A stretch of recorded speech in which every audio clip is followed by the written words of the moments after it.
Okay, so we're down 8,000 today, as you can see, which would seem rough by most measures, but if you look up here at the top of the screen, you can see that the Dow was down 1.88, the S&P was down 1.6. We're down only 1.37.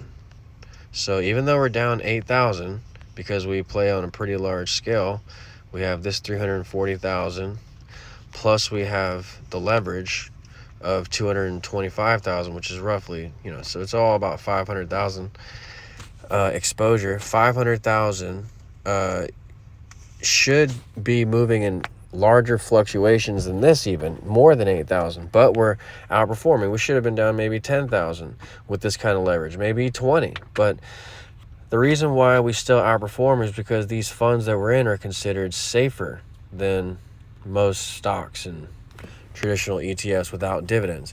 These funds pay dividends, and as you can see here, the dividends, if you've never seen before, we're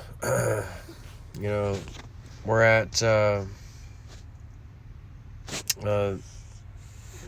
the internet is slow here, of course, but we're at about 95,000. So the dividends just pay back the margin that you saw below, that 225,000.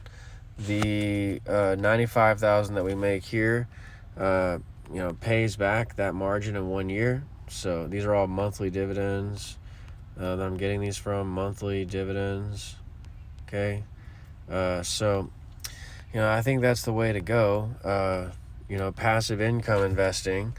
You still lose when the market's down, and you win when the market's up. You have to deal with days, gains, and losses. It's just a fact of life. But when you have dividends, you don't care what the days are like. You only hope that you outperform or at least perform in line with the indices, which, once again, $8,000 a day down, which seems like a lot, but on this scale, we're actually outperforming the S&P, as you see above here. The NASDAQ actually beat us by a couple of basis, not even a basis point, a fraction of a basis point, but a quarter. But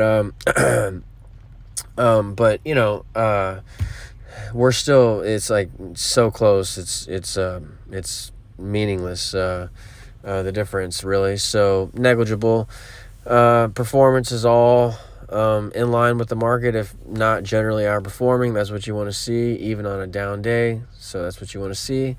So this has been, I think, a demonstration on how, even with leverage, you can still outperform the market on a down day. And you don't care about these, horrific numbers, up or down, up 8 or down 8 in a day. You just care about these numbers that I'm highlighting on the screen, these dividends per year. So if you like the video, click like or subscribe, and I'll talk to you soon. Thanks.